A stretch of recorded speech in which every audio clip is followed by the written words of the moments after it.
da manglayından. Vah bu melgullar ne güllere saldı. Ha siz kim olursunuz? Deyip verir sonra diyor. Biz sorama, bize gol oylama. Biz bu resvaya adamdır. Ha men Husoy'nun ayalı olur men. Bu gelyen ulu leşker Husoy'nun başını kesti. Bir topar Husoy'un dostlarının şehit edip başlarını kestiler. Bizi hem yediği de soğuğa da kıtıp barayalar. Diyende yerin yüreğine ot düştü. Sen Arap şahsının kıyıdı olmalıdın. Ali'nin rovaş dövründe Husoy'una seni Hazreti Ali atağımız alıp berende 300 diyor kalınla men hocoyunçılık ediptim deydi.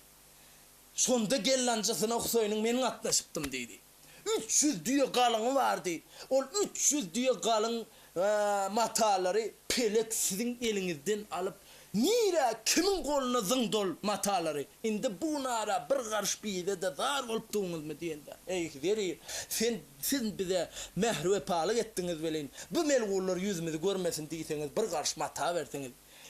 Indi siz bir karış mata zar olup doğunuz mu deyip verir başındaki gımmıt takıp felden çıkarıp cırrim mırrim yırtıştırıp önüne tasladım oğul şunun yumruğunu dövüp algada da terkerdelerin üstüne tarap. Hava leşkerin önü şehre girip izde olsa bir topar çakır içip atın üstünde keypi kok. Yankı Omar Saad, Yakup, Şümrüge yanı it dol porkulga da gitti. 20-30 tane atlıları yarancan begleri velen geliyat izde kelleler ayloğlu. Sonda barana da Omar Saad'ın baş tutandığını bilip atının cılavundan yapıştı. Elini oruçturup yankı verir. Melgun, sana yüzüne kara olsun. Sen ne ale dekenin dedi.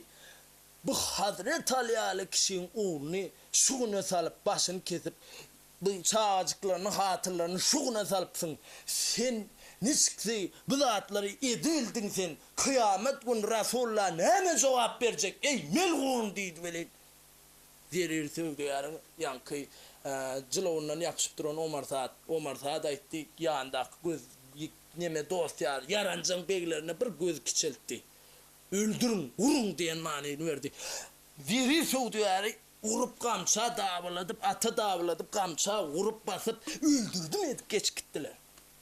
Bir hayoktan son verir sövdü yarın önüne gelip bir kellesini kaldırdı böyle ıskılalın giyin köşesinin orta arasında yıkılıp yatıyor. Hava. Yerinden turup yürüyecek oldu öyle antak mıntak südürnöklep yürüyüp bilmen yıkılacak olup dur yöne ne de olsa hayat var uzun şu hayata söyünüp divara söyünüp barıp İbrahim Halil'la'nın saldırıp giden bir evliyası vardı. Hava. Şul evliyanın gümmedi vardı öyle şu İbrahim Halil'la saldıran eken şu gümmedi. Şu gümmede yetişip girdi öyle Husoy'un hanedan dostları var ekeni. 110 tane. Şu şehirde yaşayan, Iskılan'da yaşayan. Şolar gizlilikte Husoy'un yağsını şem yakıp şu gümmedin içinde gizlilikte yağsını tutup otuyor ekenler. Bunu eşvere tutsa Husoy'un Yezid'in padişahının düşmanının yağsını tutuyor deyip bunu öldürecekler de bilerim. Şunun için gizlilikte, bunu pınharlıkta yağsını tutup oturuyor ekenler. 110 adam. Bilem veririm üstügalı şatırda gümmede girdi velin. Otururluğun bir yerinden turup sur Yezidlerden olsa sınıvır öldür kalal deyip turup bokurda ona yapışak oldu velin. Durun men Husoy'un hanadan dostu. Men Husoy'un dostları Ali'nin Grovaş döğünde gellancasına da gidip durmu soylun dedi. Men Yezidlerin serkerdesine soğup bugüne düştüm diyende onda gir dedi. Senin bizim ölen yağız çekmene giden hukuklu sen deyip oturttular yankın hemen veriri. Verir soğuduyara nan verdiler, çay verdiler. Bir salımdan son sunmuyenlep verir soğuduyara etti. Ey yararlarım, dostlarım, siz ne adam? Biz 110 adam dedi. Dur kıyametlik iş at kalsın deyseniz bir iş edelim dedi. Ne iş edeceğini ayt verir deyip yaşlılarım dinledi.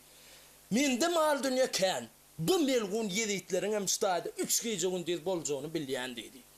Hava, irden hem şu mescide namaza var yalar. Men sizin ertir akşama kalman 110 tane kılcı ustahanada yasadıp her kaytınıza bir kılıç vereyim dedi. Ondan ertir akşam son birun dangdarlar nesip bolsa bu melgullar Yanın yararları ölen Yakup Sümrü yankı 11 saat bilara mescidi namaza duruyarlar. Dayav 70'inizi içinde mescidin içinde onluğa baş tutan bella her burçunda bellecek. Dayav 40'inidan mescidin daş işiginde koyacak. Sılar namaza baranda gillilikte oturup ondan sonra bilanım namaza başlandı. Bilen bilara çıkıp pek vurqıralıyın. Daşardaki koşuna 10 koşuna da kılıcır olayın. Bunların içinde taraftar baş tutan olmansın, baş olmansın çıkıbilmeyen yatandır. Allah yar olup bu 10 koşuna bizim elimde geçaydı. Muhammed Tanapiyağı hat uğratsak, bu gelip bizim yaramıza merhem eder deydi. Koysu işi edecek deysen de edelin kıyametlik birden atalar deydi. Onda yaşlılar ama yok dedi. Bunu suğullamazlığa şert edelim dedi. Hiç ili bu işi gizlilikte hubbi alıp barmalıdır deyip birek böyle el basışıp antiştilerden birek böyle şert ettiler. Ondan sonra verir Suudiyarın sunu yenlep öylerine gidip dağdarlar şoğun ardan giryan halı palaslarını satıp bir neçe pulu yasap, yankı bir neçe kılıç demirlerini ekidip ustahana verip, 5-3 haridinden bolan pulu ustahana verip, yankı ustaçı dergare verip, kılıçları yasadıp, gümmede 5-3 kılıçları iyi verip, cemlep, ertir akşama koyman 110 tane kılıcı cemledi. Öğlem ertir akşamsı 110 adamı şu gümmedin içinde cemledi de deri Suudiyarı her kaytının eline bir kılıçtan tutturdu. Yiğitlerim, yararlarım, dostlarım, bu işi etme için bir sır vardır. 13 sırdır. Şu işi etme için maldan, baştan, çağadan, öyden, ögdardan geçmeseniz bu işi ettirtmez deydi. Sonun için hem zattan geçin de yiğitler, İnşallah Allah birlik olsa şundan darlar şu işi gayır deyip verir bir söz deydi.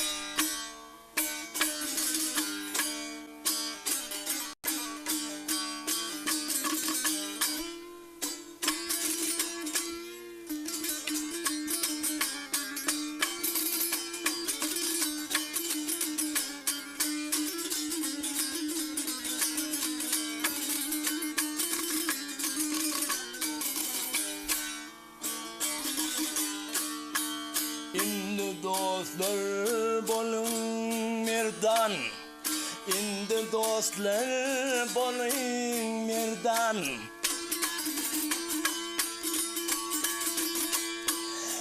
Eşare bolmadan burun, Husayn için geçin canan, İsrail almazdan burun.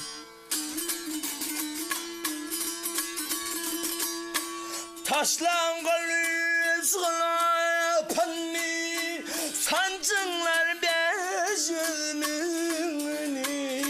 dökünler yedidin kanını, kasıp kutulmazdan mırım.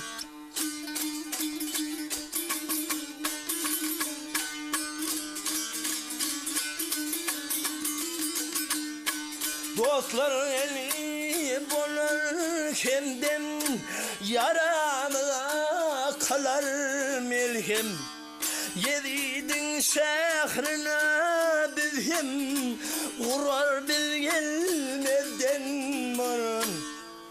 Deri aydar bolun merdan. Deri aydın bolun merdan.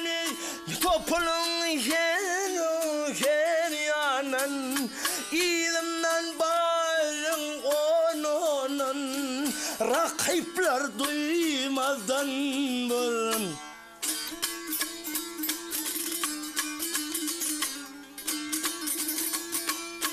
Hüyme bağırın onun, İlimden yönün onun, rakipler duymazdan burun.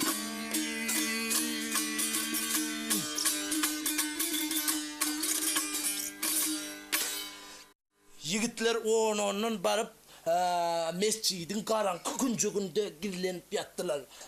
Dayav kırkısı barıp 20'si dervedanın o tarafında daş yüründe. 20'si bu tarafında gizlilikte bukulup yattılar. Emma dağdarlarım oldu. Ertir namazın vakti oldu. Böyle yankı hovaşların serkezdeleri Omar Saad Yakup yanın 20 sanak yarancın begleri bilen vaga da vaga dünyanın gurrunu edip mescide girdiler de.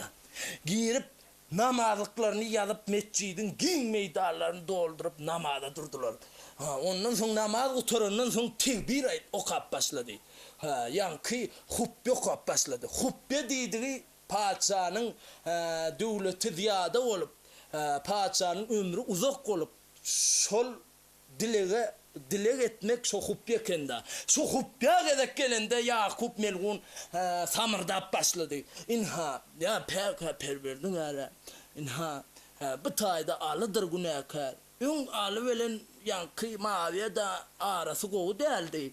Son için yedi padişahımızda hiç iyili günah yok. Ali'nin oğullarını İmam Hasan İmam Hüseyin öldürdü. Yöne yedi padişahımızda günah yoktur. Bu işler bir günah edilen değildir. Günah olan son edilendir. Günahsı olan son İmam Hüseyin'in başını kesendirip biz yedi padişahımız. Hava. Bu tayda ön Hüseyin'in atasam günahkar. Hazreti Allah günahkar deyip şöydüp ağzına gelen aydıp dur. Valalaylap Yakup. Bir oğulluktan, burstan, karanqılıktan verir sögdügar çıktı dam. Şarra kılıcını yalağaçlap.